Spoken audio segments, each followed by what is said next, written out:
Good evening, everybody. I'm going to call this public hearing to order. I'm Acting Mayor Lisa Murray, and I'll be chairing the meeting this evening. Mayor Little sends his regrets, as does Councillor Forbes. We're here to talk about 3288 Brookridge Drive and 1135 to 1147 Ridgewood Drive, amendments to the official community plan and our zoning bylaw. This public hearing is being convened pursuant to Section 464 of the Local Government Act and is being held in a hybrid meeting format. Councillor Back is online, meaning there is a combination of in-person and electronic participation by some or all members of council, staff, and the public. This public hearing is being held in relation to bylaws pertaining to 3288 Brookridge Drive and 1135 to 1147 Ridgewood Drive. We note that there is another development application in the same neighborhood that has already completed a public hearing. Because the public hearing for the other application is closed, council may not receive new information on the other application and speakers may not refer to the other application. Is there a volume of something on a phone, or I hear something? Sorry. Okay. Sorry, council may not receive new information on the other application. Speakers may not refer to the other application in their comments tonight.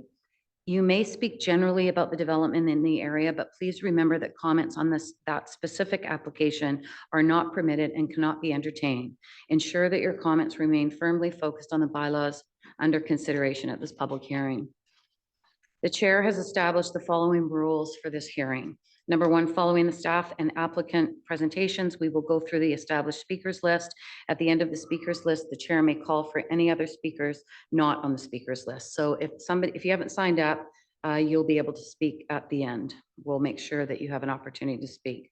Number two, you will have 5 minutes to address council for a first time. Begin your remarks to council by stating your name.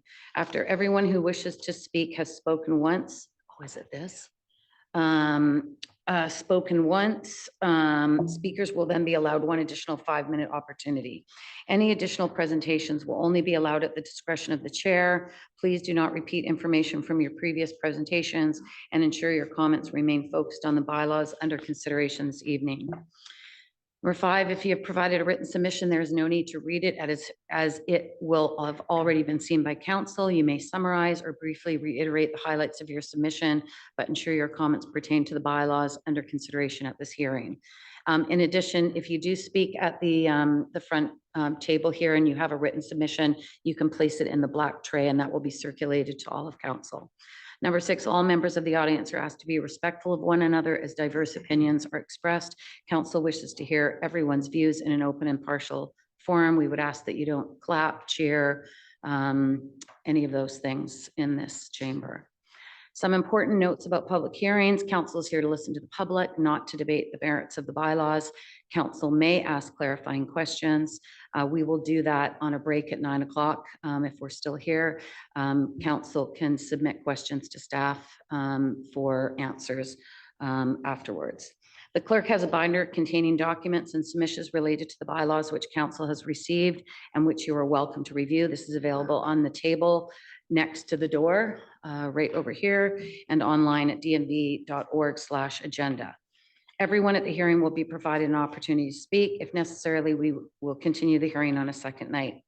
At the conclusion of the public input, council may request further information from staff, which may or may not require an extension of the hearing, or council may close the hearing, after which council should not receive further new information from the public. Finally, please note that this hearing is being held via Zoom and recorded in accordance with the Freedom of Information and Protection of Privacy Act. So now we will go to the introduction of the bylaws by the clerk. Mr. Gordon. Thank you, Your Worship. I'll introduce the 2 bylaws under consideration at this evening's public hearing. The first is District of North Vancouver Official Community Plan Amendment Bylaw 8555. Here we have them. Bylaw 8555 proposes to amend the official community plan land use designation of the subject site from residential level 2 detached residential to residential level 3 attached residential, and designate the subject site as development permit areas for forming character of commercial, industrial, and multifamily development, and energy and water conservation and greenhouse gas emission reduction. District of North Vancouver zoning bylaw amendment 8554. This bylaw proposes to amend the district zoning bylaw by rezoning the site from single-family residential Edgemont zone to a new comprehensive development zone 140 to be known as CD 140. The CD 140 zone addresses permitted and accessory uses, conditions of use, and zoning provisions such as density, amenities, setbacks, height, building and site coverage, landscaping and stormwater management, and parking, loading, and servicing requirements. Your worship, those are the two bylaws under consideration this evening. There is a staff presentation from Ms. Jenks. Thank you. Ms. Jenks, can you come up to the front, please?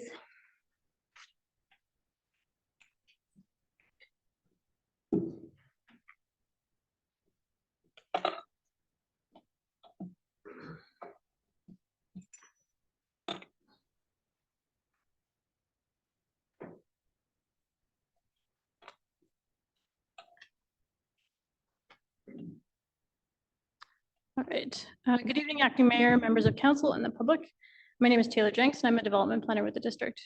Tonight's public hearing, as noted, is for the properties at 3288 Brookridge Drive and 1135 to 1147 Ridgewood Drive. The proposal includes 12 townhomes on 3 properties and requires consideration of OCP and zoning bylaw amendments. My presentation this evening includes 18 slides and is approximately 15 minutes in length.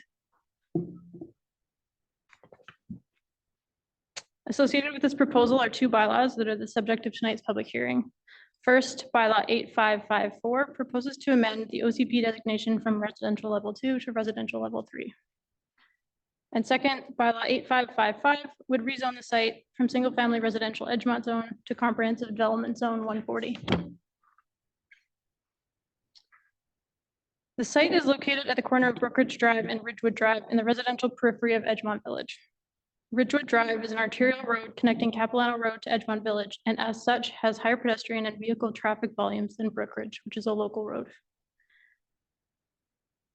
To the immediate west and north of the site are single-family properties outside of the residential periphery. To the east is a larger scale townhouse development with 24 units. To the south is a single-family property which is also identified for multifamily development in the Edgemont Village plan. And to the southeast of the site is Highlands Church, which serves the community in a number of capacities, including a daycare, church, and space for evening activities and events throughout the week. This project has been reviewed against and is compliant with the following key policy documents. It addresses OCP goals, such as transitioning development from higher density in the village core to surrounding single family. It is aligned with the OCP review action plan, which calls for continuous and connected network of walking and cycling routes to encourage more people of all ages and abilities to walk and cycle. It responds to the housing needs report, which identifies a need for family-oriented units and alternative home ownership options for the missing middle households, and is aligned with the province's housing target order, which identifies a need for 3-bedroom suites and home ownership units. Lastly, the proposal is consistent with the Edgemont Village Transportation Study, and the Edgemont Village Center Plan is covered in following slides.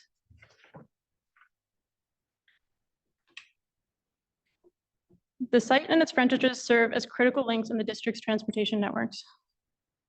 The transit map indicates the existing transit network that operates along Ridgewood, with both the 246 and future frequent routes stopping on Ridgewood Drive. A question was previously raised at bylaw introduction about the use of the transit stops. It was confirmed that the stop in front of the development is used for both loading and unloading and is being enhanced in anticipation of additional users in the future. Sure. Sorry, yeah, nerves are getting to me. The pedestrian network map identifies Ridgewood Drive as a connection to Edgemont Village and has been highlighted as a safe walking route for Highlands Elementary from surrounding residential areas. The cycling network map highlights the areas intended for improvements to bike lanes and supporting infrastructure, connecting Ridgewood to a larger North Shore cycling network. The proposal being considered this evening contributes to each of these transportation networks. The site's existing OCP designation reflects the current single-family land use of the property. The Edgemont Village Center Plan, as adopted by Council in 2014 after extensive community consultation and input, provides guidance to staff on the zoning and OCP amendments in this area and identifies this site in the residential periphery appropriate for multifamily units up to approximately 0.8 FSR. The proposal for 12 units at a density of 0.8 is consistent with the land use and vision for the site. Shown above is the project rendering, which includes 5 buildings and a total of 12 town-owned townhomes. Buildings fronting Ridgewood are 3 stories in height, and buildings on the south side are 2 stories, stepping down towards existing residences to the south.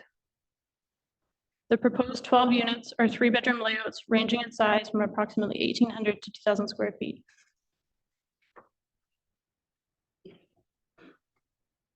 Pedestrian access to the site is provided from Ridgewood Drive, and direct entry to each of the townhomes is provided from either Ridgewood Drive, the central courtyard, or directly from the parkade as indicated by the smaller blue arrows.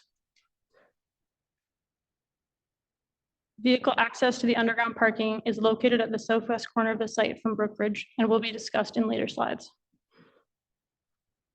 Each unit has a private patio space, and a shared outdoor amenity area is provided at the west end of the courtyard. A variety of trees and landscaping are proposed within and around the perimeter of the site, with a focus on the east and south edges to provide privacy and buffering to neighboring sites. And 2 accessible units are proposed in Building 5, which include basic and enhanced features, as well as features for future adaptation of units.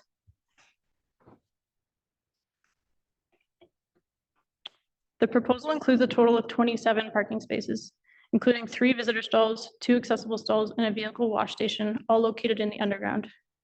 The parking complies with the district zoning bylaw requirements. The project's bicycle parking includes a total of 24 spaces for residents and 4 spaces for visitors, which also meets the district's bicycle parking policy. In terms of sustainability, the project will be designed in accordance with current STEP code requirements for Step 4 with emissions level 3. The project will be fossil fuel free, with space heating and cooling to be provided by electric heat pump systems, and will include level 2 electric vehicle charging outlets in residential parking stalls.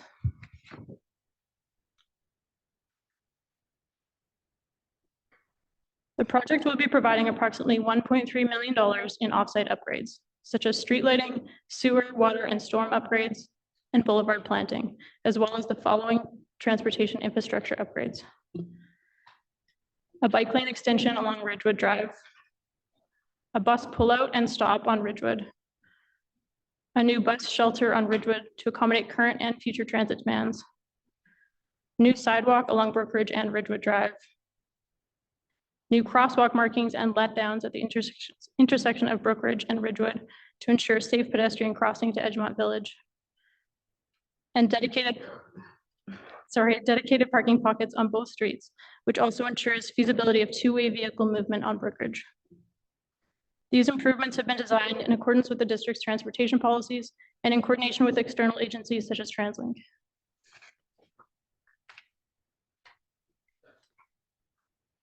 In addition to the $1.3 million in offsite works, the project will also contribute to the following monetary values.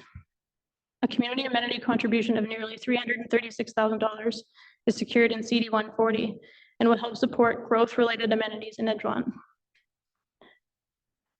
District, Metro Vancouver, and TransLink DCCs, which are estimated at a combined total of $261,000. And lastly, the developer is also providing a contribution of $200,000 to support active transportation initiatives in the area.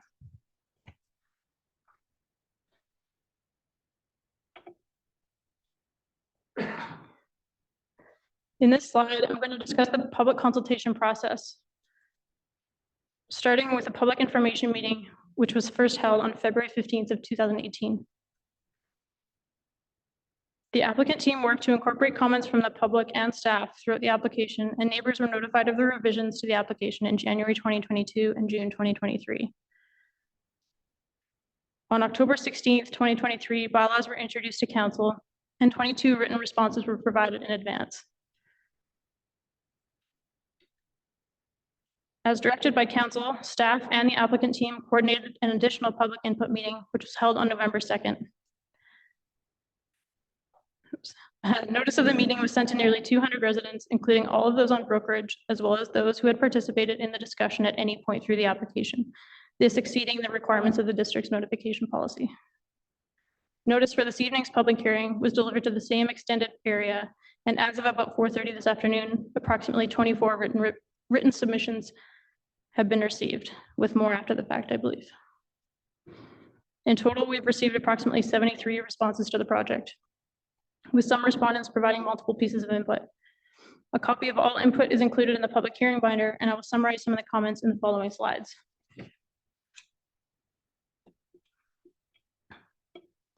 As you may have seen in the package of input, there has been a significant amount of support for the project in general, including the overall scale of the proposal and the townhouse form, noting its alignment with district policies and guidelines.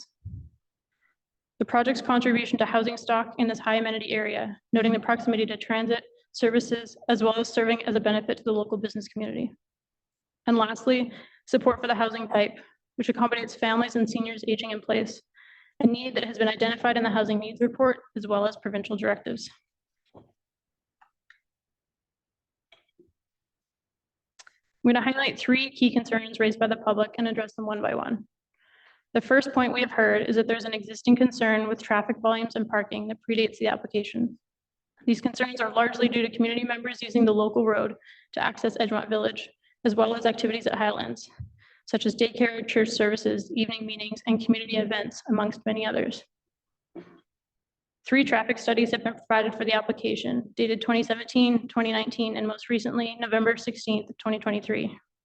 These reports summarize the impact of the development specifically is expected to be nominal, with a net increase of 3 to 5 vehicles an hour during peak times.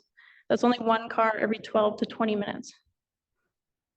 The trips generated by the site are shown in the image. The data analyzed includes recently constructed developments, as well as projections for future growth, and notes that even with the addition of anticipated construction, the roadways and intersections will function well within capacity. With the addition of offsite improvements, the development will be improving the overall condition. And with regard to parking, the demand created by residents and visitors of the site can be accommodated in the underground parkade or in parking pockets, and are not expected to contribute to the existing concerns. The second key concern that has been raised is the safety of the intersection at Brookridge and Ridgewood Drive, noting visibility, sightlines, and road design as impediments to pedestrian safety.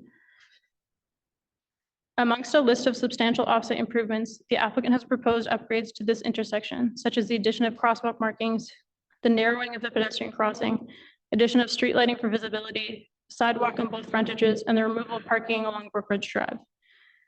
These improvements are intended to stop what has been described as the weaving of vehicles between parked cars and strollers on Brookridge. It will instead be providing dedicated space for both vehicles and pedestrians and create a formal pedestrian connection to Edgemont Village, as guided by the district's transportation policies. Most significantly, the works will dramatically improve sightlines as seen in the image. The yellow triangle indicating existing sightlines and the green indicating expanded sightlines, improving the overall safety for all users. The developer has provided a $200,000 contribution, which can be allocated by council for additional improvements if deemed appropriate. The last concern, which was the most consistent comment heard through the public consultation, is the matter of vehicle access. The reasons, as expressed to staff, included pedestrian safety, the demographic of users on Brookridge, such as children and seniors, and the number of visitors drawn to the area for activities, specifically those at Highlands, as noted previously. At the outset of the application, the public and council asked that consideration be given to an alternative access on Ridgewood Drive. This has been evaluated at length by staff and subject matter experts since such time, including a review against updated traffic data from 2 weeks ago. For the following reasons, the recommended point of access is to remain on Brookridge Drive. The first is the classification of street. Ridgewood Drive is an arterial road, which means that traffic volume, speeds, and overall intent of the road is for safe and efficient movement of vehicles, not for individual resident access. To break that down further, the studies note that the volume of vehicle traffic on Ridgewood is approximately 12 times greater than that on Brookridge during the study hours, as shown by green and red numbers on the image. Okay. Do you want me to repeat anything? Sorry. Would you like me to repeat anything? Okay. So the reasons as expressed to staff included pedestrian safety, the demographic of users, and the number of visitors drawn to the area for activities. At the outset of the application, the public and council asked that consideration be given to an alternative access on Ridgewood. This has been evaluated at length by staff and subject matter experts since that time, including a review against data from 2 weeks ago. For the following reasons, the recommended access is to remain on Brookridge. So the first is the classification of the streets. Ridgewood Drive is a major arterial road, which means that traffic volumes, speeds, and intent of the road is for safe and efficient movement of vehicles rather than individual resident access. To break that down further, the studies provided note that the volume of vehicle traffic on Ridgewood is approximately 12 times greater than that on Brookridge. And that's shown in the green and red numbers on the image above.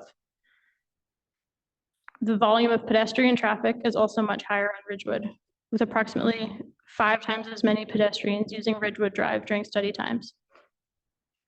And the demographic of pedestrians also includes a larger portion of children and seniors using Ridgewood.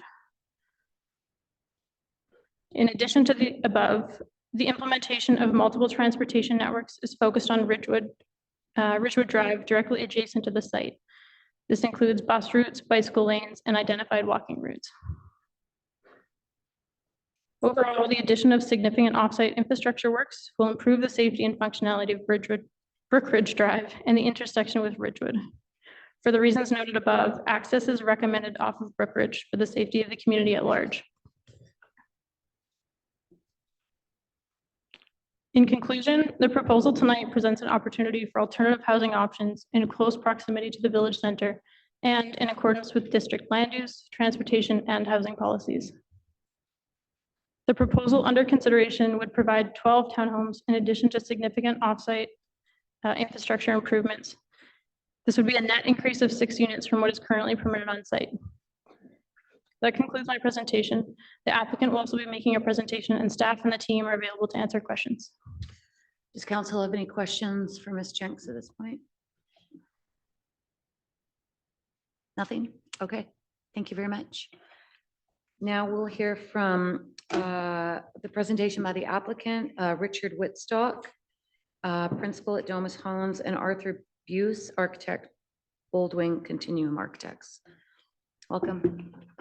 Good evening, acting mayor, councillors, member of the public. Thanks for hearing our presentation tonight on 3288 Brookridge. We're really excited to be able to bring this to council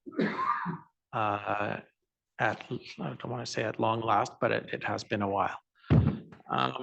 How do I get this maximized on the screen? Slideshow? Full, Don't go slideshow. there we go. We have assistants coming.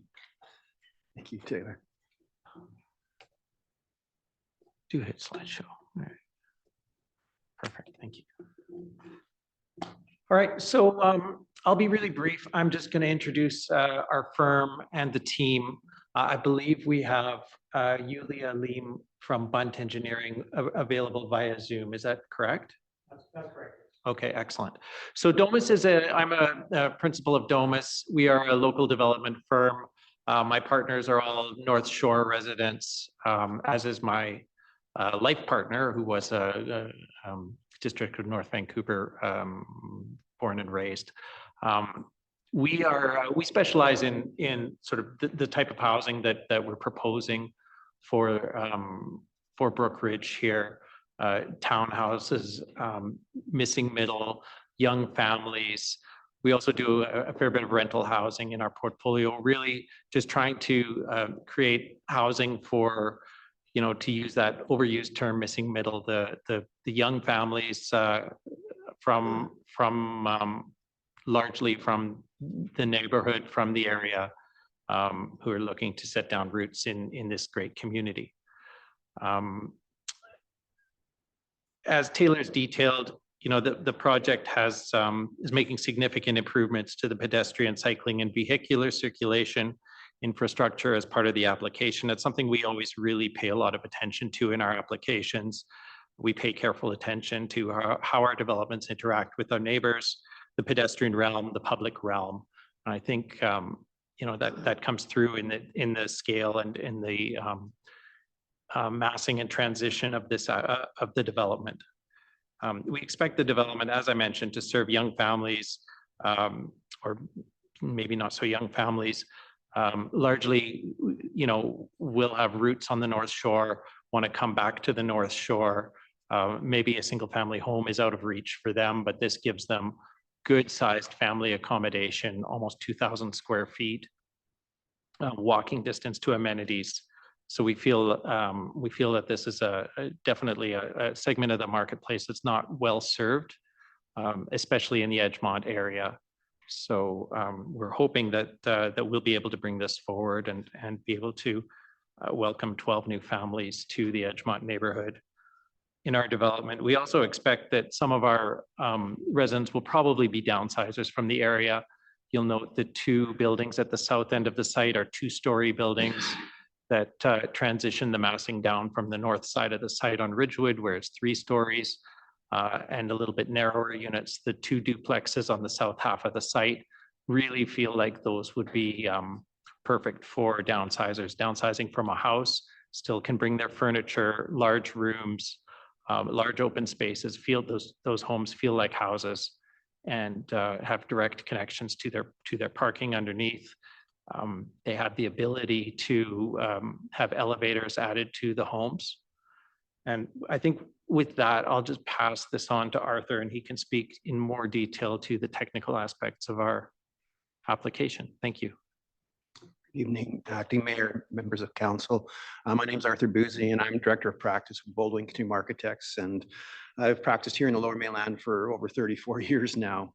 Our involvement in this project began in 2015, almost 8 years ago, when Domus approached us to take a look at the design of this 3-lot consolidation. And so over the last 7.5 years, we've worked diligently with Domus and your professional planning and engineering staff to refine the project that's before you this evening. Please understand this project took on multiple iterations over those 7.5 years. We started out, with an analysis of the site, trying to figure out how we get 12 units on this site. We went through multiple iterations on how to access the site through work with the traffic consultant, et cetera. And we have landed on this. We have landed on this site plan that's before you. Some of the highlights of this site plan are that there's 5 buildings, which really are not much larger than large single-family homes, and we think it fits in the character of the neighborhood and the area and what potentially will come to the south of the property as well, when those 3 lots are potentially consolidated in future for duplexes as per the Edgemont Village OC or neighborhood plan. So access, has been mentioned by Taylor in her thorough presentation to you, is off of Ridgewood Drive for pedestrian access to the site.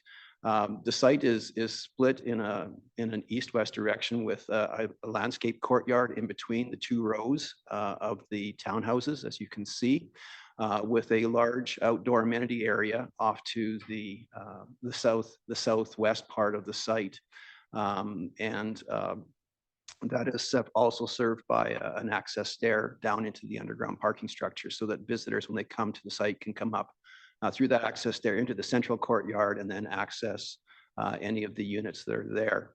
We think that the green space between these 2 rows of townhouse units really enhances the overall livability of this concept and this site, in the sense that there's large outdoor patios that are provided for each resident, and they're separated by landscape features. Each of these patios are connected to this central walkway. And again, it creates a very open, well-landscaped, allowing in for good natural light into each of the units. And the space that we see as a landscape courtyard would normally in a townhouse development be the parking, or not parking, but the driveway by vehicles. And so we commend Domus for taking the approach of doing an underground parking structure for this 12-unit development, and that was their initial idea. And what resulted in that was the ability to provide 12 underground separate parking garages so that residents can go directly from their garage into their unit. And so we think that's, again, that's another enhanced feature. As well, we provided 3 visitor parking stalls in the underground, which is a ratio of 25%, which exceeds the typical ratio of visitor parking in most municipalities here, which is typically 1 to 5. So in addition to that, as Taylor's mentioned, we have provided 2 stalls, one on Brookridge, as you can see, just off of the furthest unit there, and one off of Ridgewood, just past the transit stop to the east. The access to the underground has been revised numerous times in these last 7.5 years, and it was just basically to improve, ensure that maneuverability and visibility were met, which greatly enhanced the safety for both the residents of the development as well as the community utilizing the new sidewalk along Brookridge. The architectural vision for the project was to create a strong residential character with the use of quality materials, including stone, large expanses of glass, wood trims, metal railings and trellises, etc., along with sloped roofs and building in the upper floor into the roof itself. This project was presented to ADP twice in response to recommendations by the panel, and those recommendations have enhanced this project in terms of improvement of the overall character and the architecture of the project. Creus Engineering, who's a civil engineer on this project, in consultation with your engineering department, have refined and improved the alignment along Brookridge and Ridgewood. And we've also included new wide sidewalks along Ridgewood, approximately 2.4 meters in width and 1.8 meters along Brookridge. These are separated by landscape boulevards from the traffic lanes along Brookridge and along Ridgewood, which again enhances safety for pedestrians walking to and from the area to the west to the Edgemont Village, as well as into the Highland Elementary School, which we understand based on Bunt's observations in November that the pedestrian traffic was basically a ratio of 5 to 1 along Ridgewood versus Brookridge, which supports what Taylor had mentioned.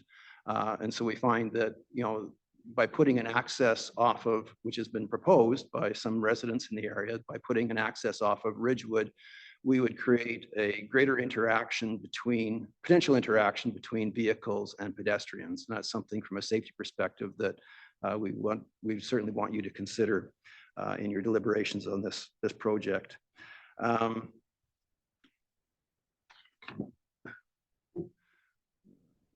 Yeah, so we feel that this project actually enhances the overall safety of the area. It minimizes the pedestrian vehicle interactions. And we believe that the additional contribution of $200,000 by the client to the District of North Van can be used by the District of North Van in consultation with the community at large to determine how to better improve the cul-de-sac area within this Brookridge neighborhood to enhance the safety for pedestrians who use that area. And so we think that that's a positive thing. We were asked to consider if the access was changed to Ridgewood, what would that mean? And so after much reflection, it does mean a total redesign of the project, including most likely having 3-story units on the entire development, just because of the nature of the elevation change. The result would create more 3-story units along the current single-family property line adjacency. We would lose a significant portion of the green space between the 2 rows of townhouses. And we'd also have most likely a disconnected outdoor amenity space just because of the ramp requirements to get down into the underground parking structure from the high point of the site. So in closing, we trust that council will support this project as presented, and we're available to answer any questions that you might have. Thank you very much. Are there any clarifying questions from council at this point? I see none, so we'll go into, thank you very much. You're welcome. We'll go into the speakers list. And again, if you're not on the list, if you didn't have time to sign up, you can, I'll make sure that we get to you after the list has been exhausted. We do also have some people online, so we'll be alternating back and forth. So our first speaker is David Badalucco.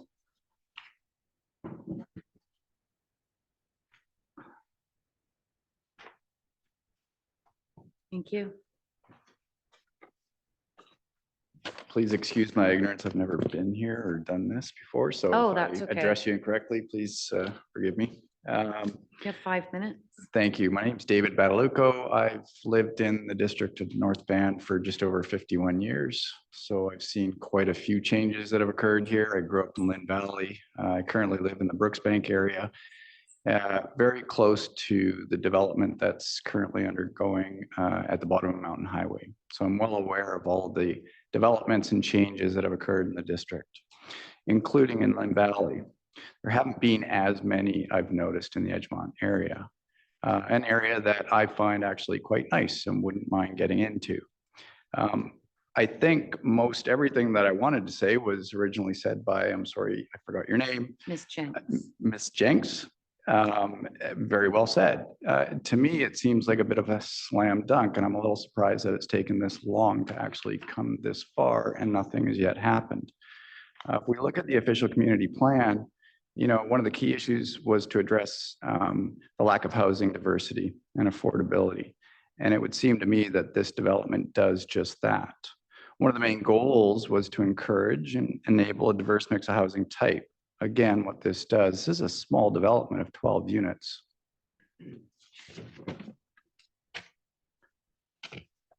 The official community plan for meeting its goals, which is really for the 2030 year, which is not far off, only 6 years away, laid out that the profile of the district resident of today's changed significantly from that of 20 years ago. I've been here for 51 years, I can attest to that, but it hasn't changed that drastically. During the time, there's been noticeable demographic shift from a younger family-oriented community. Yes, it has, because it's become more unaffordable. Towards more seniors and fewer young adults and children. Our housing mix, comprised largely of detached single-family homes, hasn't kept pace with the needs of the changing community profile. We need to be able to provide more diverse and affordable housing choices as needed for the seniors, young singles, couples, and families with children, so that the wide mix of ages can thrive together and ensure a healthy, diverse, and vibrant community. This was all in the official community plan. We're here to discuss a 12-unit townhouse development, which seems quite small, and to me, being held up for what seems to be the decision on where to place the entrance to the development. To me, it would seem that putting it on Ridgeway is a much more complex situation given the traffic on Ridgewood. I drive there all the time. My children work at the Capilano Suspension Bridge. To have an entrance on Ridgewood is going to be much more complex, and to be able to make that change for the sake of Brookridge, which is a quite small and short cul-de-sac, does not make very much sense to me, at least. That's everything I have to say. Thank you very much. Thank you. Our next speaker is virtually Judith Brooke.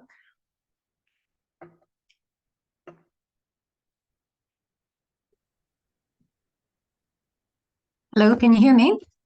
Yes, we can. You have 5 Oh. minutes. Great, thank you. I'm speaking in support of the development of this 3-bedroom townhomes, which are appropriate in size and scale, as we've heard, and the 7 years planning on this shows. I want to thank you for including 2 accessible units, and these units also provide future adaptability with those stacked closets, which would allow an elevator in the future if needed. So these are to be owned units and not rental. I'm also advocating for additional rental homes whenever and wherever possible, as many cannot afford home ownership. It's great that this will be fossil fuel free development, as stated in the report online and we heard in the staff report. The underground parking is an asset to the overall design. However, this generates a need for lots of concrete and cement. So as the time nears, I would ask if low carbon development materials could be sourced and used, concrete and cement, insulation, etc., all available and in use in the marketplace and current developments.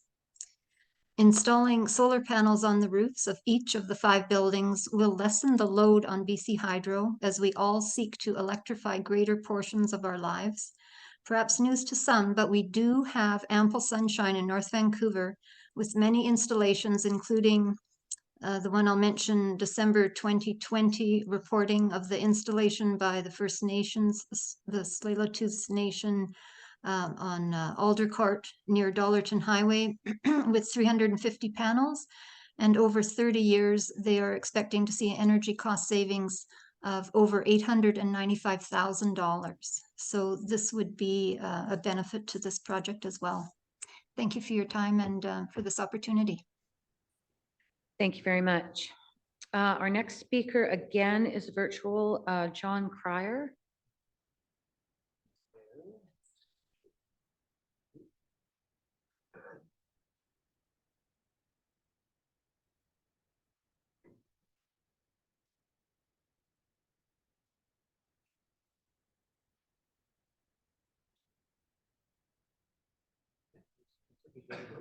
Okay, are you, Mr. Cryer, are you ready to?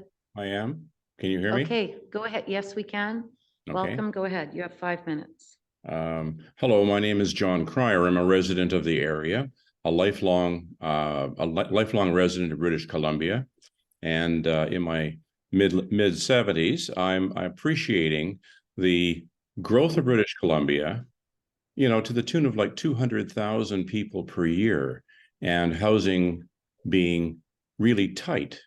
So I just like to state in front of this group that I support more density. I support new developments that that allow for more people to live near Edgemont Village. I think there's a lot of thought and effort has gone into this project, and I just hope that council and others will allow it to go forward. Thank you. Thank you very much. Thank you very much. Our next speaker is Hanny Zabane, and they are all also coming in virtually. Is Hanny Zabane on the line? Yes, I'm here. Can you hear me? Yes, we can. Welcome, and you have Hi. 5 minutes. Thank you. Thank you for allowing me this opportunity to speak. As you mentioned, my name is Hanny Zabane. I'm a resident here in North Vancouver. I just live up the hill in Canyon Heights. Spend a lot of time in Edgemont. I have a young family, 3 little kids. We all walk to Canyon Heights Elementary. And I love the neighborhood. I love Edgemont. I love the idea of being able to attract more young families to the neighborhood. I think that is kind of what helps the future growth of North Vancouver. So I'm fully in support of this project. As other speakers said, we are in a housing crisis. And I think being able to give some better options for people to live in this area at a more affordable rate than the current single-family homes is extremely important, especially for the growth of our area, and especially to fit in with the plans as the OCP has mentioned earlier. You know, this has been a long. When I looked online, it looks like the first application came in 2016. So it's been a long go, and they've obviously gone through a lot of effort here with the district back and forth, trying to figure out the best design that works. And I think from what I've seen so far, I think it's a great design. I love what they've done with the fact that they want to improve the pedestrian walkways there, the pedestrian crosswalk. I have my young daughter goes to the Highland Church there for her Girl Guides, so I'm quite familiar with the traffic in that area, and anything to improve pedestrian safety is definitely appreciated in this case. The project is in is extremely attractive with respect to walkability. The fact that a young family can come here and basically walk their kids to an elementary school or walk their kids to daycare or be able to walk to the supermarket, I think is great. The bus stop right across the street there can take you downtown. So there's so many things that are attractive. It checks all the boxes. It fits in with the character of the area. It fits in with the Edgemont plan. It's low density. I think it's great. And the fact that they're putting in, I think 200,000, they said, to improve transportation, you know, that's excellent for basically being able to get more funding, because funding is tight, as everyone knows, to do any improvements for municipalities. So again, I'm fully in support of this project and I hope it does go through. Thank you. Thank you very much. Maureen Parker.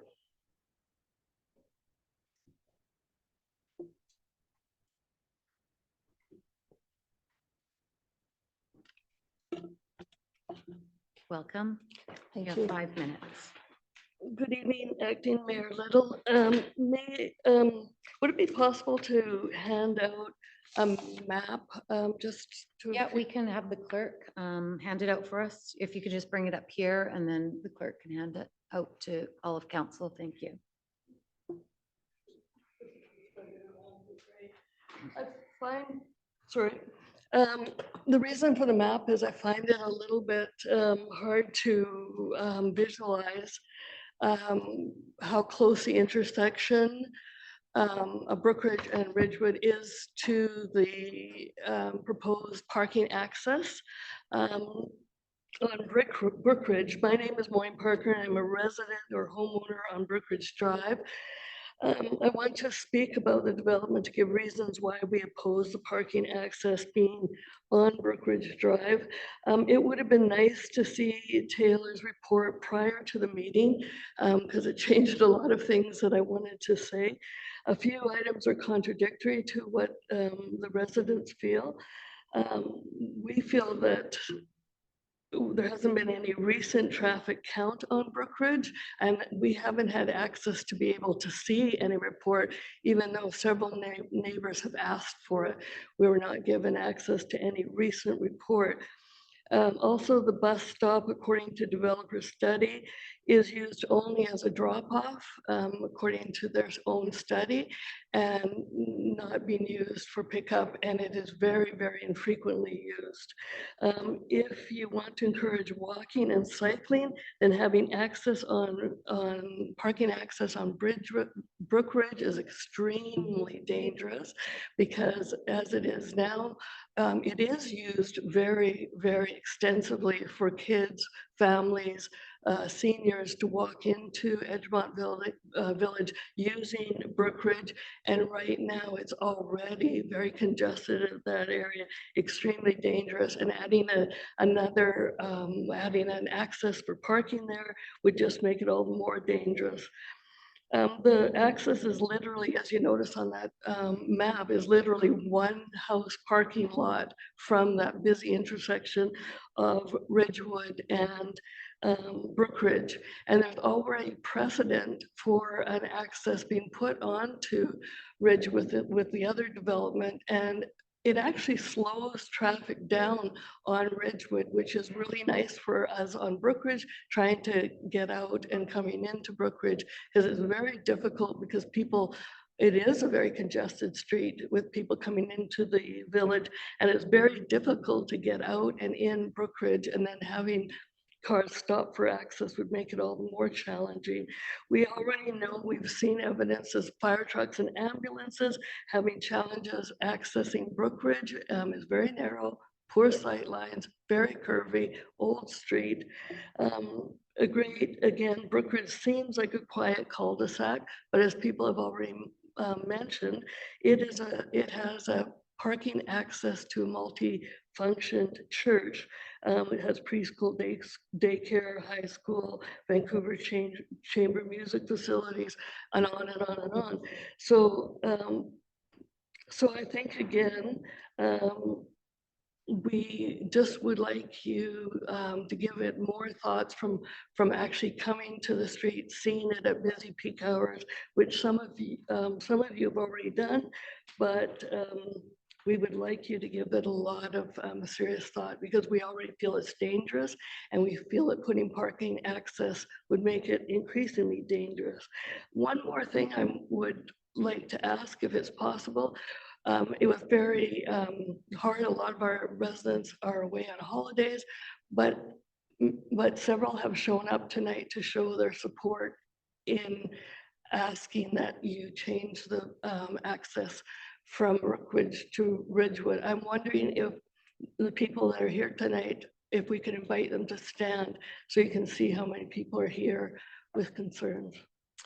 Well, I think what we like to do is we try to make everybody feel welcome, and we've been quite consistent in our public hearing processes not to ask for show displays. So I'm going to have to, just to be fair, just say that's not going to be okay, but they're more than welcome to just come down here after everybody speaks and just say they're in favor of the or against the project, or in favor of the project, however they see fit, you know, to make it quite simple. Okay, perfect. To indicate to council their support Wonderful. that way. So this concludes my comments, Your Worship. Thank you. The next speaker is Paul Jones.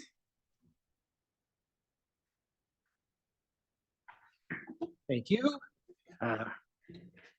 Acting mayors, councillors, my name is Paul Jones. I'm a resident here in the district. I very much appreciated the meeting tonight and the presentations. Ms. Jenks' presentation I thought was very informative. Having read the stuff online, I was definitely in support of the project previously, but hearing the additional information, seeing the level of diligence, questions, probing for alternatives, the consultation that has occurred, I'm more in support, and I would like to commend both the councillors, the staff, the proponents, the community members, everyone for really, taking the time. And I know 7.5 years sounds like an awfully long time, but I feel like this project has certainly improved from that process and is certainly in a place where it can now achieve all of those benefits, the benefits that we heard of. So thank you for the opportunity to speak, and I certainly hope to see this project move forward quickly. Thank you very much. The next speaker is Adrian Chester.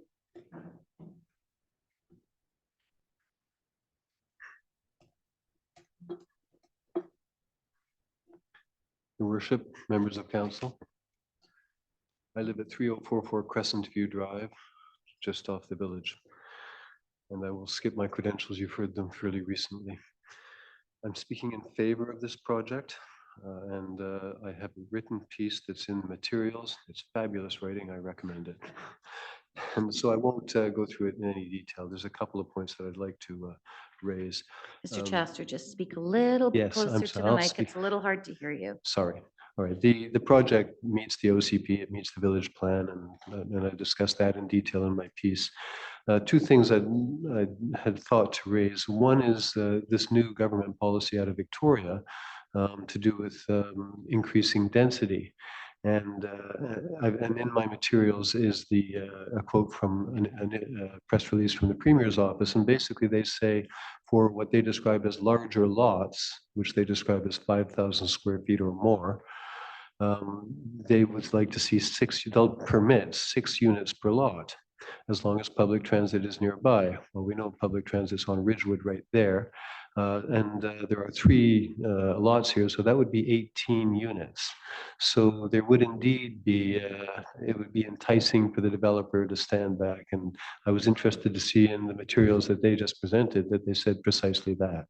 That if the government in Victoria is going to force upon municipalities its will, then this might turn into a much larger project. It is right now what we had envisioned when we drafted the village plan. The driveway controversy is the thing that I hadn't put into my materials and that I'd like to talk briefly about. I live on Crescent View Drive, which is, if you're in the village where the Royal Bank is, that's Crescent View. Go in there. And I'm just half a block off the village. I'm not myself much bothered whether the driveway for this project is on Ridgewood or Brookridge, but I gather for it being an arterial route and there's engineering reasons why that shouldn't be on Ridgewood. Fair enough. As I say, I'm not much bothered. I just want to say that where I live on Crescent View, when I'm walking into the village, which I do every day pretty much, I go 2 houses down is where Connaught cuts off, a little crescent there. And right there is Edgemont Manor. And that's about 23, 25 units, something like that.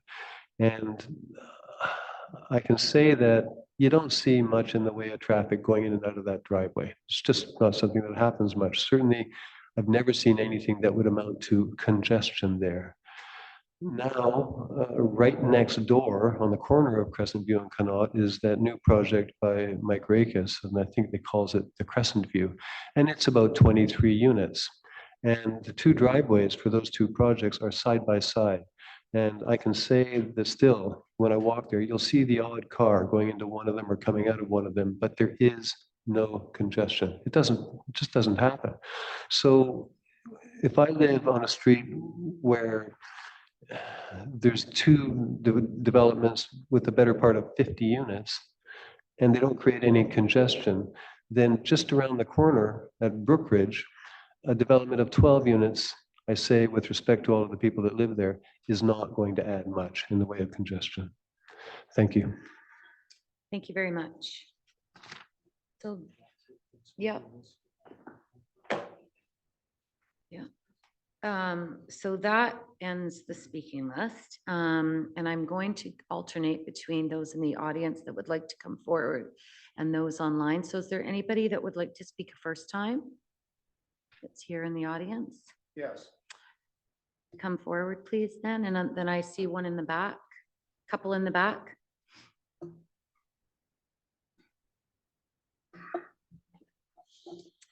Thank you. You have 5 minutes. Good evening, members of Your name? council. My name is John Lesso, Lesow, 3519 Capilano Road, North Vancouver.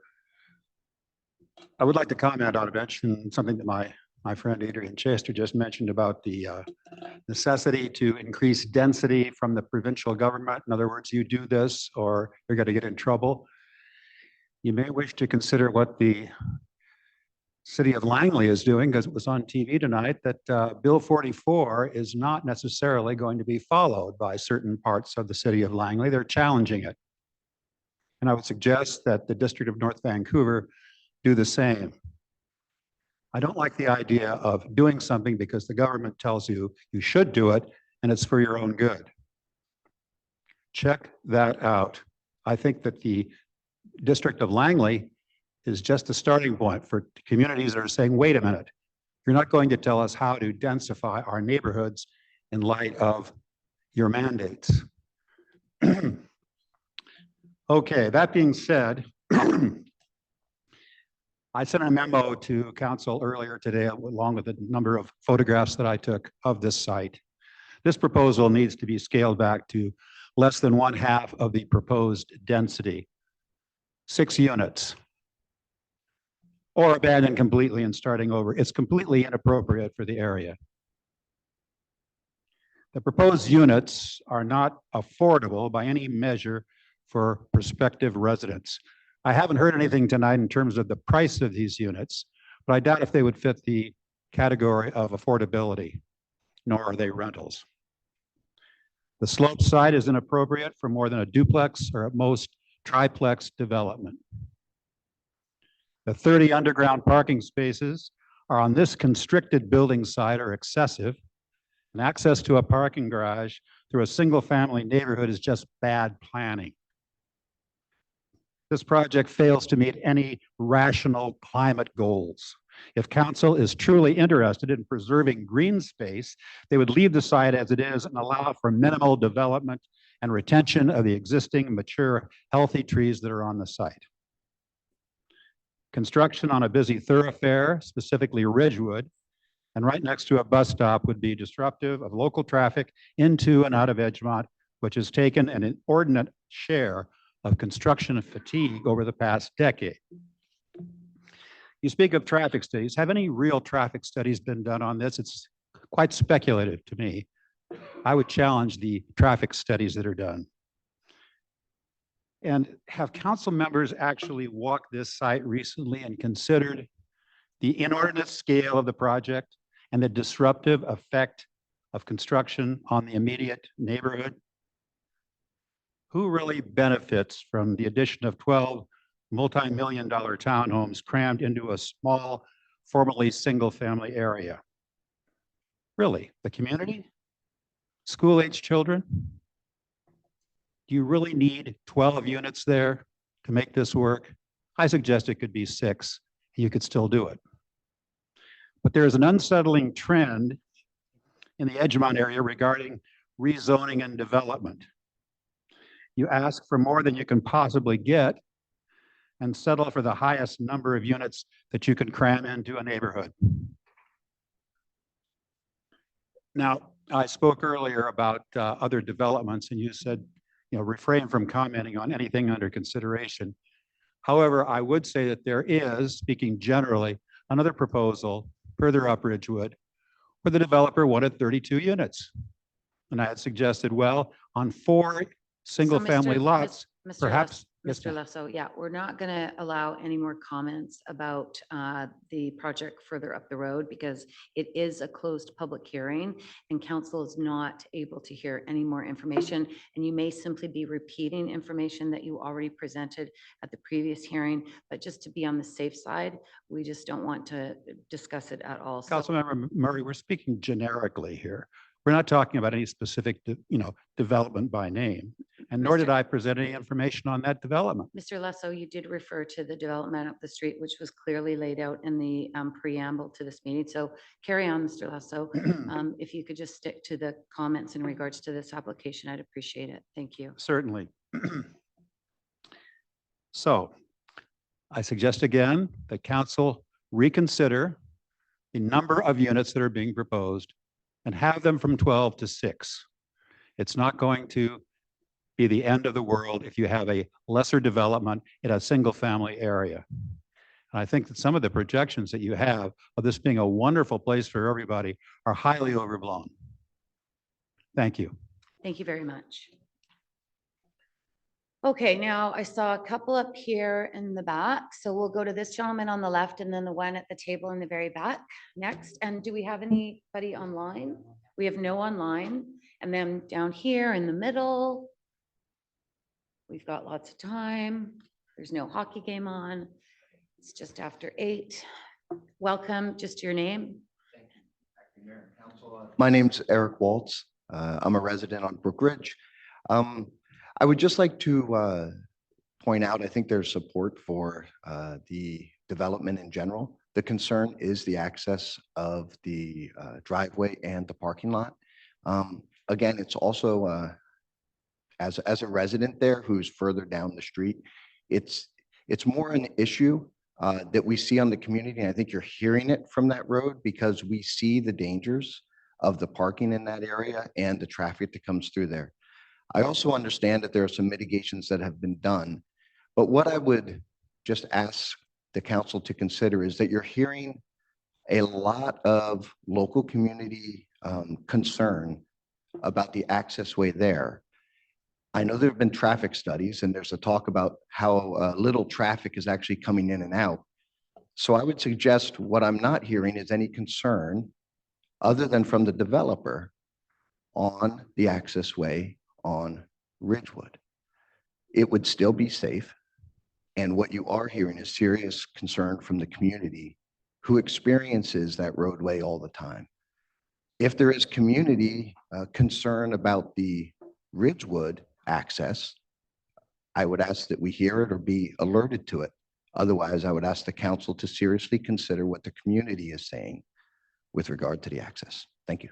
Thank you very much. Mr. Cost, are you online?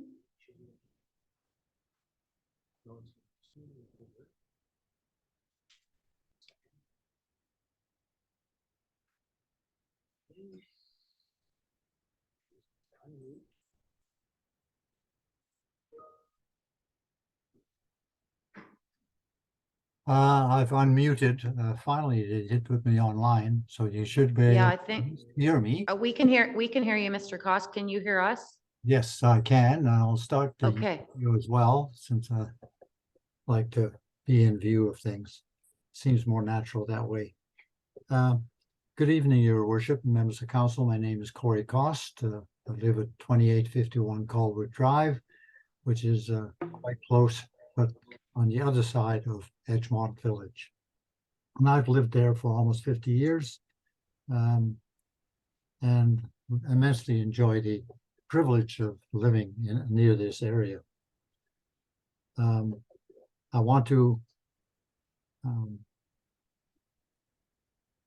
premise my input by the fact that these are my own comments and not those of any organization I may belong to. The extensive transportation reports that are included in the package are rather dated, I must say. There is a latest update, but it's nowhere near extensive enough, in my opinion. It notes, for example, on page 404 as point 4.3 on electric vehicle charging, those requirements are completely out of date. Slide 10 of the staff report that was presented this evening are correctly showing the latest standards that are required. At the start of the present council meeting, many of the slides were blurry.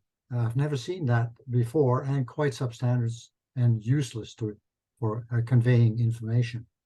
And that proceeded until 7:31, when somewhere along the line a switch was thrown and the screen was quite clear. That's just a technical comment. From the technical point of view, shadow studies were included, as they are often lacking in other developments, and they were nice to see, but woefully inadequate. 10 o'clock in the morning, noon, and 2 p.m., just a 4-hour slot of shadow studies.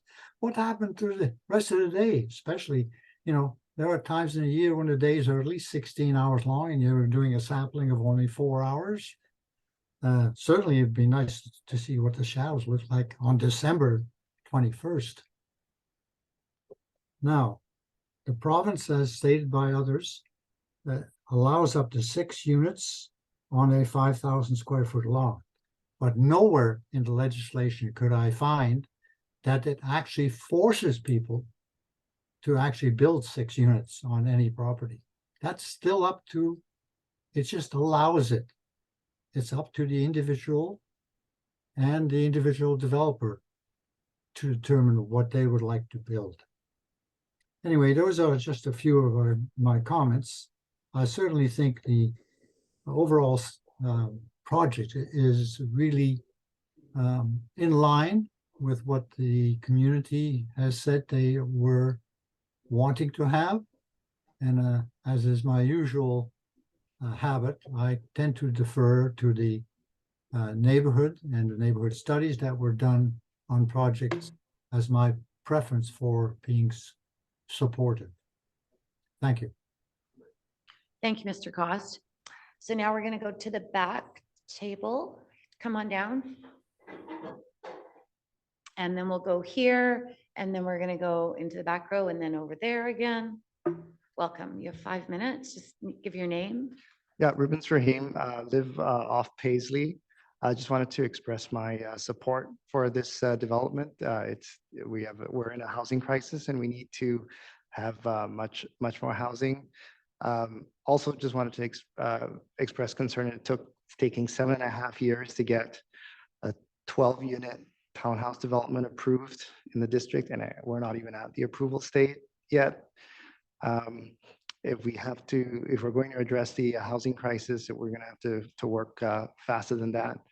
I think I counted like $2 million of community contributions and other type of fees outside the development that the developer has to pay. That just increases the the cost to the developer, and of course, they're not a charity, they have to make a profit on the development, and it increases the cost of these multifamily units that single family developments don't have to pay. I certainly didn't have to pay that when I renovated my my house. So ask the district to consider that should just come out of general revenues and taxes rather than offloading it onto new multifamily developments in order to make them more affordable. Thank you. Thank you very much. Now we're going to come down here in the center. Yep. Come on down, just your name, please, and then you have up to 5 minutes. Hello, Acting Mayor and Council. My name is Daniel Samilski. I'm a resident in North Vancouver. I submitted support of this project online yesterday or earlier last week or late last week. A couple things were said that I wanted to just respond to. One was around the safety for kids and people on their bikes. If we moved the entrance onto Ridgewood rather than Brookridge. I'm a very active cyclist. I commute to work on my bike quite often. And I cover most of the North Shore and all of Greater Vancouver really on my bike. I would say that entrances to multi-unit developments off of major roads are the scariest thing I've ever come across. It's where you're most likely to get hit by a car. Bringing it onto Brookridge is one of the safest things you can do especially if you're putting a bike lane in there. It's just, you're asking for it having a driveway coming off of a major road. The traffic study, I mean, the amount of traffic from Ridgewood versus Brookridge is not even in comparison. The fact that they needed to do studies is commendable that they did them. It's kind of obvious to me which is the busier street. Also the entrance is so close to Ridgewood still that it couldn't be impacting most of that cul-de-sac. It's going to be coming in and going out and not actually I think affecting the kids playing or walking and whatnot. I think all of the improvements that they've made or suggested that they will make are an improvement to the community. I think if you reduce this from 12 to 6 units, you're going to find increased priced homes even harder to get.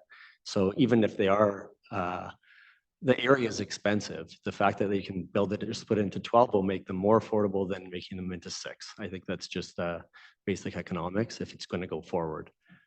But yeah, that's all I have to say. I'm in full support of this project going forward. Thank you very much. Thank you. Okay, now we'll go to the back. I think, was there somebody? Yep, come on down. And then we're going to go back over here to the gentleman on the back row. And no one's online. So,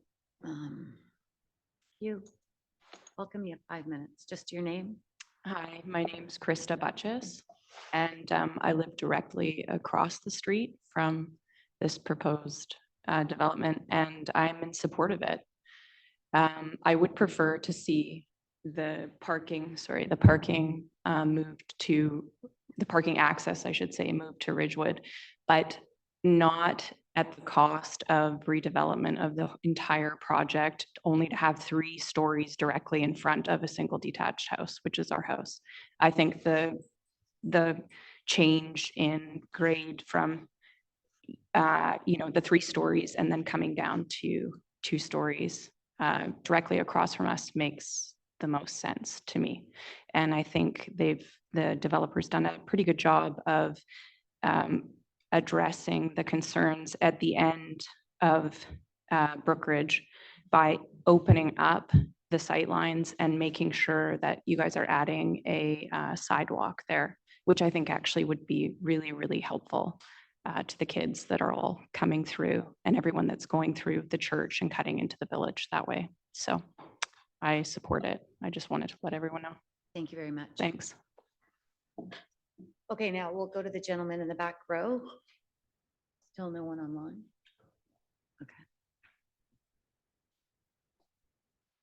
Okay. Welcome. You have up to 5 minutes and just your name. My name is Hans Edstrand, 3160 Brookridge Drive. Thank you, Acting Mayor Murray and notable councillors. Let me say I'm a father of 3. I am a developer myself. I am not opposed to development in any way, shape, or form. I did try and reach out to the mayor and left messages and to the council members. I was only able to reach Councillor back, so thank you for your time. I don't think that anybody from Brookridge is opposed to this development. It is the access off of Brookridge that is a problem. We don't feel that the traffic studies are representative, as I don't recall the gentleman's name who called in. They're taken at peak times. What happens on Brookridge is that it is used as an overflow parking lot. And I can show you pictures from this weekend with me coming in and going out. It is single lane traffic, is specifically or exactly where the proposed entrance to this parking is happening. And my neighbor who spoke just before me, she has 2 young boys that operate a vegetable stand through the summer down on the west corner of Ridgewood. The sidewalk is fantastic, but it's sidewalk on the east side that does nothing for her children are walking up and down from their house to that corner. I've walked my own daughter to Cleveland up that through single lane traffic. And that is not something that is covered by the traffic study from Bunt at static times, looking at traffic volumes.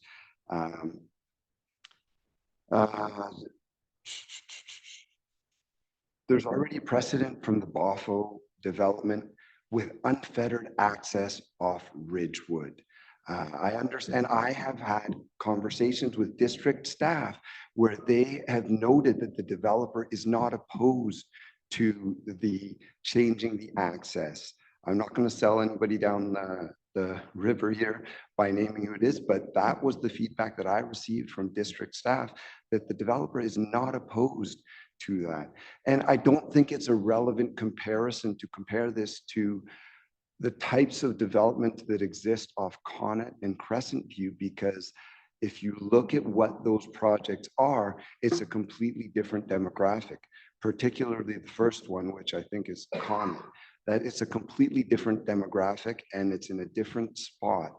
This one, there are dozens of children. I have 3 of them, dozens of young children that live on Brookridge that use that street all of the time. The 2 boys I mentioned, there's a boy and a girl just beside them. And my son is out riding bikes with Leighton, who is the second house in there, all the time, exactly in that area where this is proposed. We are not opposed to the development. I think that this is an improvement on the adjacent property, what the form and character of this. I commend the architects and the developer for what they're proposing here. It's simply the access. That is our only point of contention, and it's a safety issue, and we feel very strongly about this. Thank you very much. Thank you very much.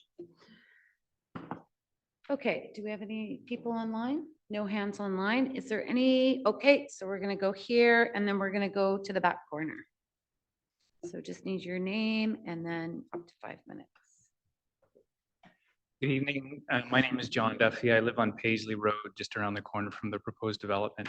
I'm in support of it, just in the need for more housing in the district. And the thing I would point out is about pedestrian access. I walk to the village regularly. I walk through Brookridge, through Highlands Church.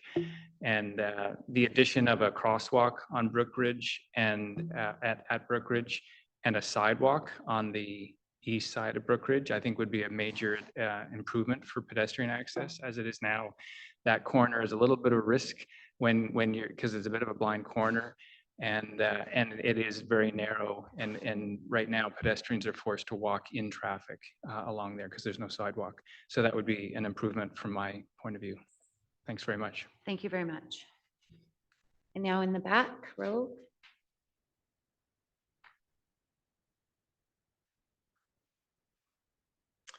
I welcome. Just your name. Good evening. I'm Jordan Rahim. Sorry? I'm Jordan Rahim.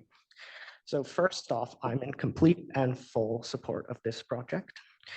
As stated before, we are in a massive housing crisis, and we're 6 million houses behind. Both I and my sister walk very frequently to the village, and my sister still walks to elementary school. If approved, the project would add a lot of additional investment in safety improvements, such as the crosswalk and the sidewalk. And as for complaints that it would cause more congestion, I could even argue that it would cause less congestion if the bus stop is in a pullout, because then cars will be able to more easily go around the side. As for the driveway, the entrance into the parkade, I think would be better to remain on Brookridge, because as stated in Ms. Jing's presentation at the beginning, there is 10 times more pedestrian traffic along Ridgewood, and putting the driveway there would result in 10 times more direct interactions between the cars and the pedestrians. So overall, I'm in complete support, and development is overall quite good. Thank you. Thank you very much. Okay, is there anybody else that would like to speak for a first time? Oh, no, you've spoken already. So just a sec, we're just gonna do the first time speakers. So is there anybody else that wants to speak for a first time? Yep, come on down. Just need your name. My name is. When you get to the mic. Hi, Hi. my name is Mauro Pucci. I'm living in Northfield almost 45 years. Anyway, this I'm the first time I come here in the council. I like this project to proceed. I see it be better for the district, North Vancouver, and for the public. That's it. Thank you, Mr. Pucci. Thank you. Thank you. Okay, anybody else that wants to come down? We don't bite. It's okay. Want everybody to feel comfortable. Okay, so now we'll just go to second time speakers, and we ask if you're speaking a second time for new information, and we're not debating people's perspectives. We're just going to bring new information for it. So if there's something, yeah, we're just give me one sec. Just give me one sec. So, Ms. Parker, would you like to speak for a second time? Is there anybody else that would like to speak for a second time? Okay. Yes, thank you again for letting me speak again. I'm Maureen Parker. I live at 3184 Brookridge. I just want to express that the reason that I'm so concerned is not a personal reason. This doesn't benefit me in any way. My concern is for the seniors, the kids, the people that walk down Brookridge. Walking down Ridgewood is fine, it's safe, right? There's no argument there. But the people that walk down Brookridge, they're walking in a very narrow, curvy, very congested area. And those people, I fear for their life, especially if now we have an access there. So again, I'm just trying to help you visualize that it's not just people on Brookridge that use Brookridge, it's the whole community that walks down Brookridge and uses it to get into the village instead of walking on Ridgewood. There is a high volume of scooters, kids bicycling, walking, as I say, seniors, people going into the village. So it's not just the people, we're looking out for the whole community, not just Brookridge. So that's all I want. Thank you. Thank you. Okay, and anybody else for a second time? Okay, so now what we're going to do is we're going to just take a little leg stretch, and we councillors have been asking questions on to staff, and so we're going to take a little break, and then when we come back, we'll do 5 minutes. When we come back, staff is going to answer the questions that council has submitted. So we'll take a 5-minute recess. Thank you.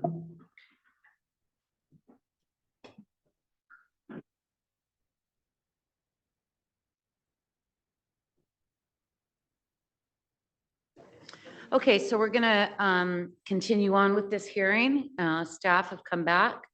And we're going to listen to the answers to the questions that council has submitted. So staff will read the question and then give the answer, and I think they'll alternate.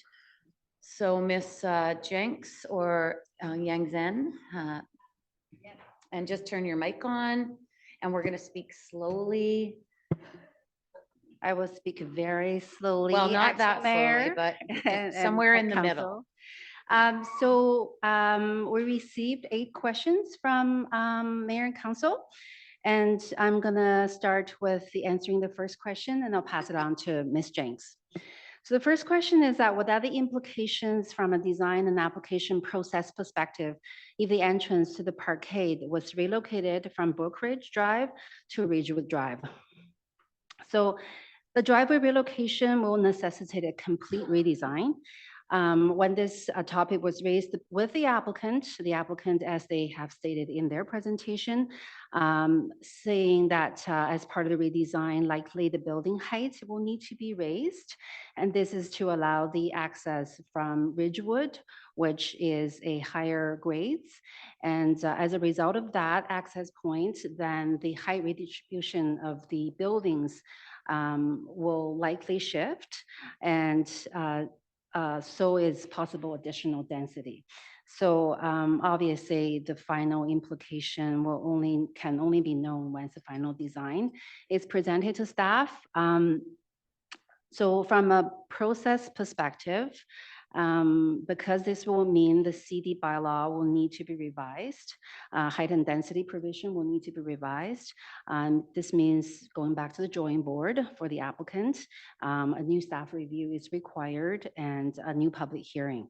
So I would say should the motion passed to have the relocation of the driveway access as part of the approval of the zoning approval, then this matter should be referred back to the applicant, refer back to the staff for resolution with the applicant to look at the design implications, or the applicant do have the option to wait for further redevelopment options, including, provincial legislation changes.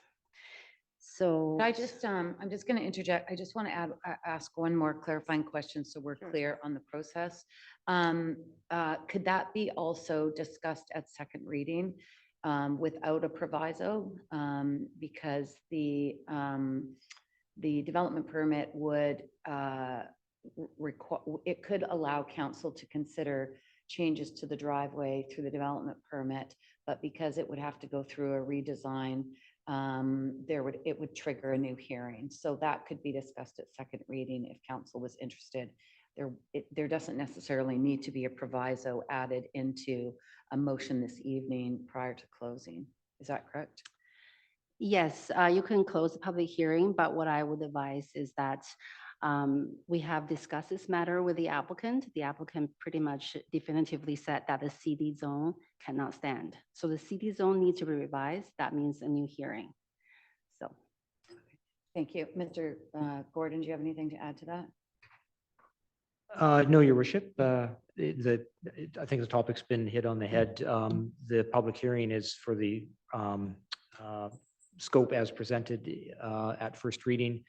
To discuss the driveway access and the implications to the developer would be properly at second reading after closing the public hearing. So that could be discussed at second reading, but not given any indication. It's not necessarily required that we give indication tonight. That's correct. Thank you very Close much. the public hearing. That's what consider it second reading. That's what I wanted to clarify. Thank you very much. Okay, next question.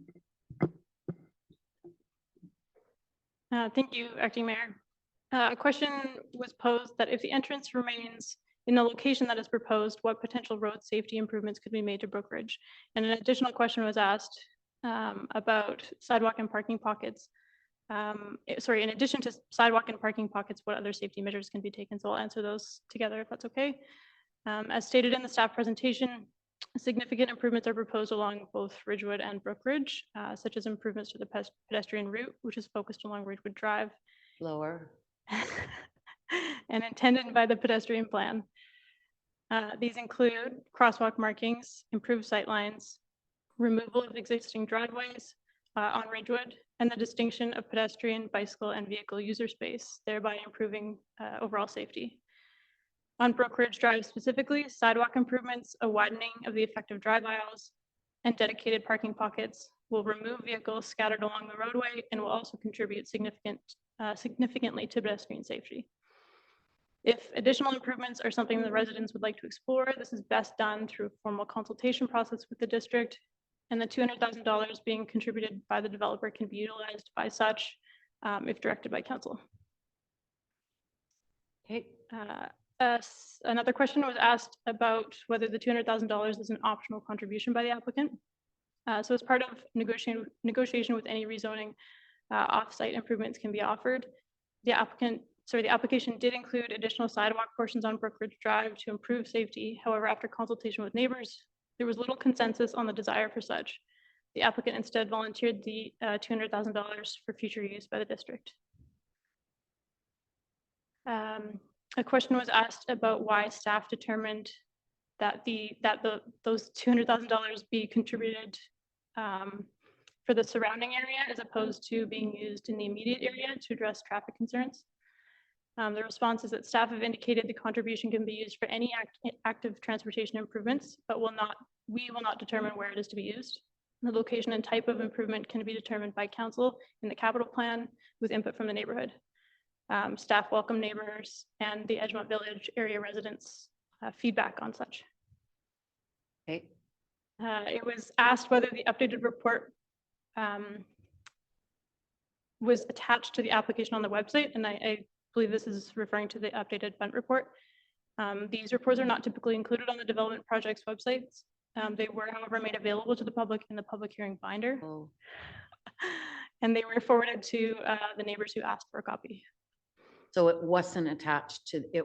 The updated report that you presented tonight was not, or the information that was presented tonight was not on our website. Oh, the presentation you mean, sorry. Well, yeah. No, we don't typically include those on the significant development website. I think there was a question in regards to additional information that Right. some people weren't able to access. Right. Okay. Yeah, the presentation is not available to the public, but any technical reports were available in the public hearing binder. Okay, thank you. Next question.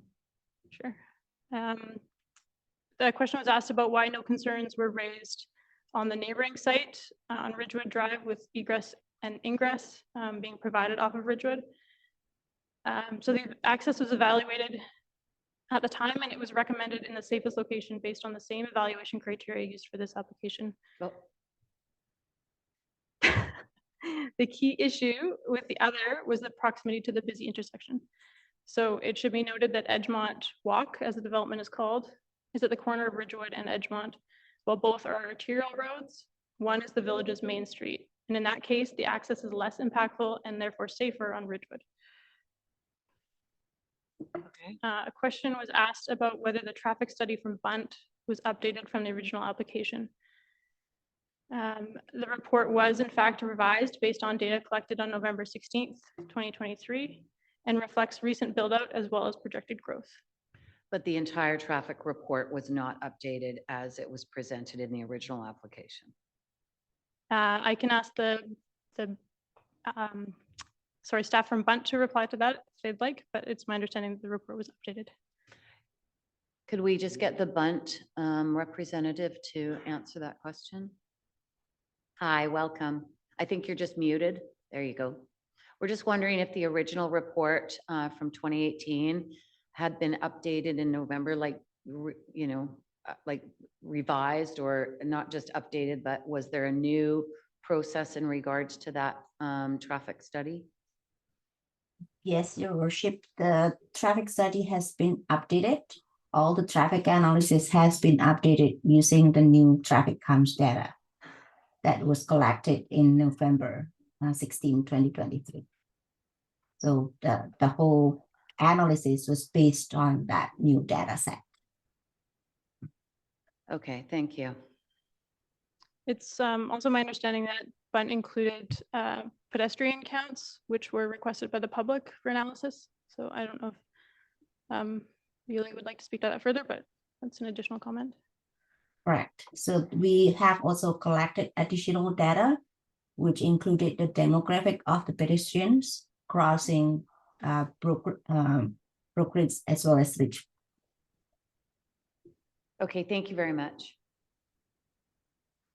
And the final question I believe we have is, please advise the gallery of the delay in the application. So the application underwent community consultation in 2018. And during this process, one of the concerns noted was construction fatigue that was felt by residents in Edgemont. It was suggested that the proposal did not proceed at the time, so as to not further add to this concern. And I believe that's. Catherine, is there a question that you'd like repeated? Is the bunt traffic study available to the public? The original one and then the updated one? Yes, all versions of the bunt reports are available in the public hearing binder. Okay, and are they online to be able to access? Yes. They're available to access online? Yes. Okay. Okay, Councillor Ma, you have an additional question? You can just, if you want to just read it into the, you can just read it through your mic, it's fine. Go ahead. I'm old school. Thank you. Wow. I was just wondering. No, you got to speak into the mic. She can hear you. Okay. Thank you for the information. I just want to see, in addition to, the parking pockets and the increased sight lines, what other measures could be, and the sidewalk, what other measures could be potentially implemented to help address some of the residents' concerns? Like, would a speed table help in that area? I'm just curious. I believe a few other options have been analyzed or considered by our engineering department, but I would definitely rely on their expertise as to what traffic calming measures would be most appropriate. And if the public has comment on what they would like to see, we're open to that as well. Through the acting mayor to Councillor Ma, I think this is part of that 200K active transportation contribution would be. I think the conversation, obviously there are some existing conditions that need to be addressed along Brookridge, and that's why the conversation never quite ended, and it's 7 years in the making. So the applicant offered that 200K so that the speed hump or other transportation measures, they could be explored for sure. Thank you, Councillor Ma. Any other questions, Councillor? Councillor Pope, Councillor Hanson, Councillor Back? Any more questions? Okay, so we've exhausted those questions. Now we're going to go back. Is there anybody that would like to speak for a first time? Come on down.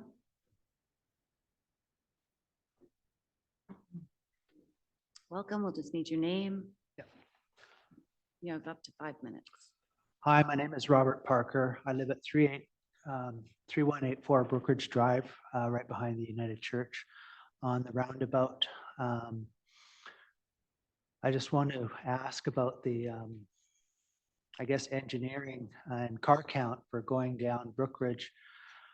The first car count, I think, was done in 2018.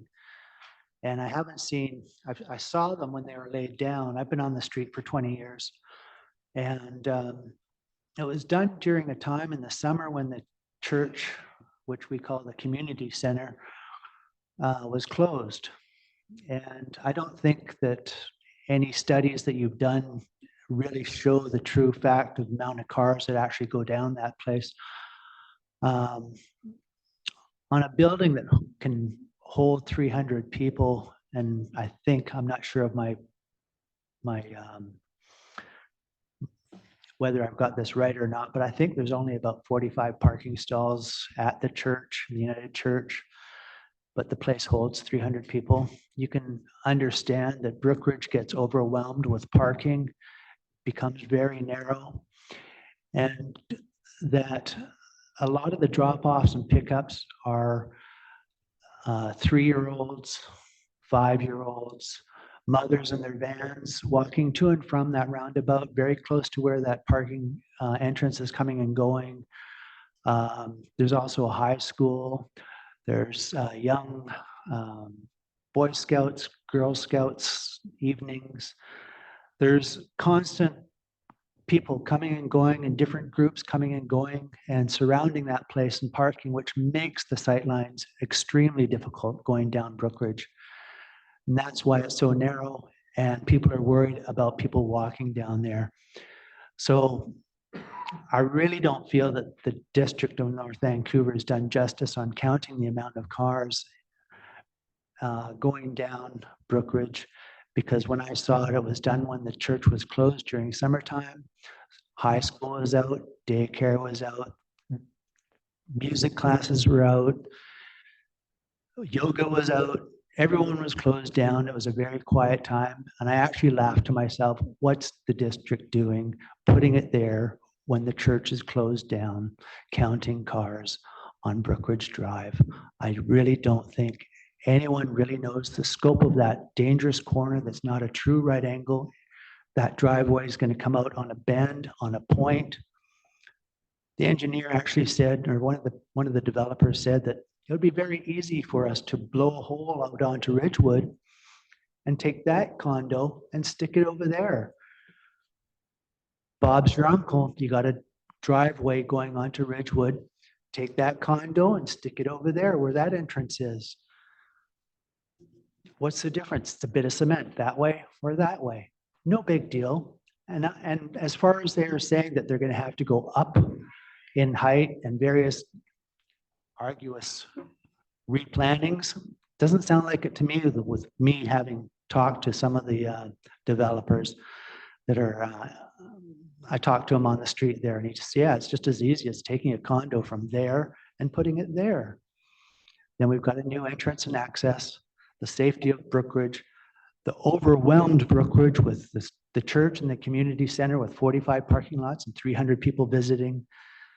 It's just crazy, and it's a very nice little walkway for all the neighbors to walk through because they don't like walking on Ridgewood because it's a busy street. They cut through Brookridge, a lot of pedestrians, and I don't believe your counts are right. Thank you very much. Thank you very much. Is there anybody else that would like to speak first time? Come on down. We just need your name, and you have up to 5 minutes. My name's Lino Pucci. I am a local resident and a local business owner. I own Puccini's Deli with my family and I. And, you know, I've seen a lot of, you know, frustrations coming from local developments taking a long process to access to help the community. And I feel, you know, this process is, you know, I hear a lot of people speaking about the parking issues. Well, if the districts relieve some stress off the developer to not have as many parkings requirements, maybe that would help the developer so they don't have to have, you know, half or 60% of the parking issues. So maybe provide less parking. So that would be less traffic. Maybe have people can't, you know, today and age, everybody is using, you know, bike lanes, walking. It's the community. Like I go there every day. I do local deliveries every day in Edgemont. Those are my loyal customers. And nobody really accounts for all these people going around and asking for all these like requirements of parking the stuff for developers. Like I feel like they're getting the disadvantage. And the residents in the neighborhood is actually getting advantage because if more like density goes up, their house is going to go up. So then they come back and say, oh, it's not affordable, but their house is a lot more money. So then it goes back to catch 22. So do they want their house to go down or they want their house to go up? So it's like kind of like, you know, I've been watching this market for the last, I'm almost 40 years old with 3 kids. How can we put affordability if we're letting these like developers wait 7 years? Like there's no way. There's no absolutely way that he can make this affordability. And he's trying to give you guys 12 beautiful homes. It's not thinking like he's building a freaking 4 or 5 story high rise or a mid rise. He's doing 12 homes. It's so freaking simple. And Edgemont is growing. People can't afford these 50 square feet houses. We're gonna respect All everybody's right. Well, I'm letting you know that you guys need to like wake up and actually realize what the market is coming, because you're not letting people like myself the people that are trying to develop and trying to make a community make it seem so stressful to get a permit is not very fair. That's how I feel. Thank you. Is there anybody else that would like to speak a first time? Is there anybody else that would like to speak a first time? Is there anybody else that would like to speak a first time? Is there any more questions that have come in?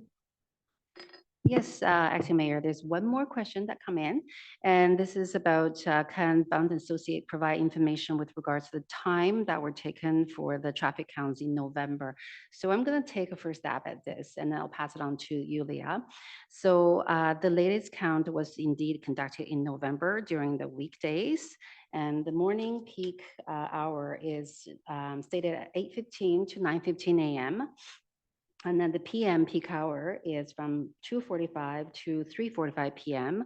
And that varies a little bit because of the activity in the area. But certainly it's, just to clarify, in May 2018, that count was taken in 2018, that account was taken in May. So school and daycare were in season. And so if you look at exhibition 3.2 in the study, you can see the volume of Brookridge peak hour. The traffic counts is about, the highest is 21 in the AM peak, and then 9 is during the PM peak. Whereas in comparison, the Ridgewood is 443 during the AM peak and 385 in the PM peak. So that's, the volume comparison between Ridgewood and Brookridge is quite clear. And what we're talking about here is this particular application, 12 additional unit, actually 8 additional unit. What is the incremental impact on the local grid network? And this one, I see that is on page 25 of the report, which means the net trip gain for the additional unit is a 3 in the AM peak and a 2 in the PM peak. So it's minimal impact on the local street network. And as I said, there is an existing condition that people are really concerned about. And this is something that an engineering department is closely monitoring, and then perhaps some additional improvement can be made to the local network. Thank you very much for that. Okay, we've exhausted the first time speakers, right? We're going to exhaust the second time speakers. Is there anybody else that would like to speak for a second time? Is there anybody else that would like to speak for a second time? Mr. Cost?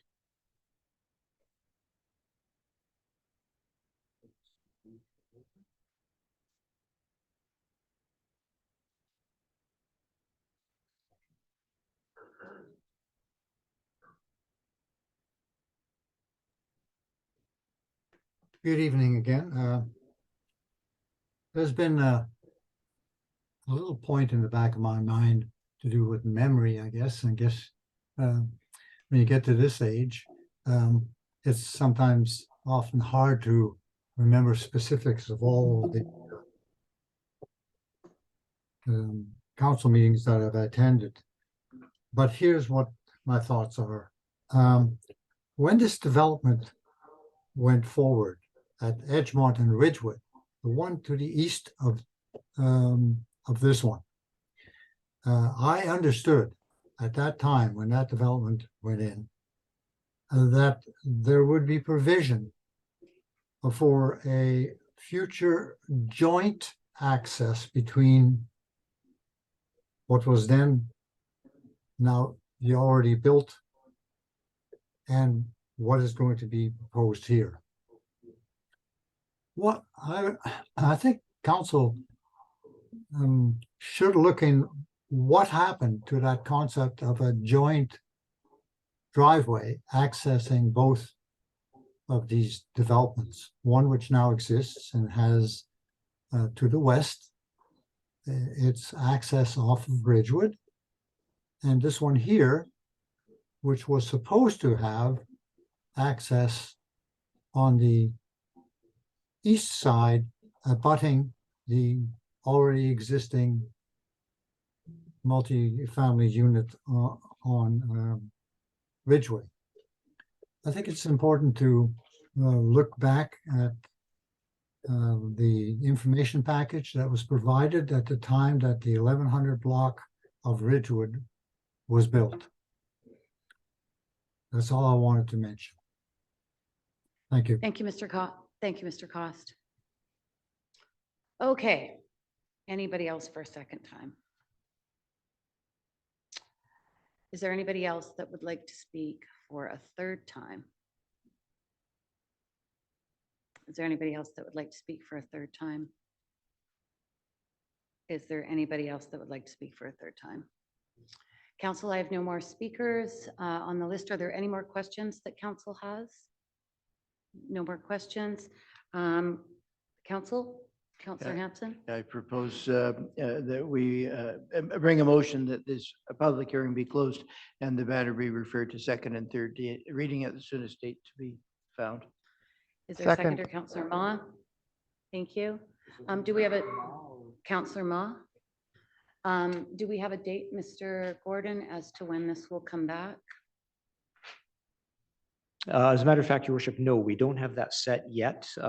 After determining what happened here tonight, we'll meet with planning staff and determine a date. Okay. I would suggest those interested to keep an eye on the district website. There will be a notice minimum of a week beforehand. Okay, so we'll call the question on the motion. All those in favor? Opposed? Motion carried. Thank you, Councillor Back. So this means that this public hearing is now closed. Council is not able to receive any new information in regards to this, these bylaws and this hearing. Just watch on our website. Of course, we're moving into the Christmas season, and our meetings, our last meeting, Mr. Gordon, is on December 11th. The 12th, Your Worship. What do we have coming up? A regular meeting on December 4th. December 5th, we have the public meeting on fireworks and the continuation of East Keith on the 7th, workshop on the 11th, workshop on the 12th. Right. So we're sort of cut short for the month of December. So just watch on the website for these bylaws returning to council. We'd like to thank everybody for coming out this evening. Thank you for your participation in this process, and have a good evening. Thank you. Good night.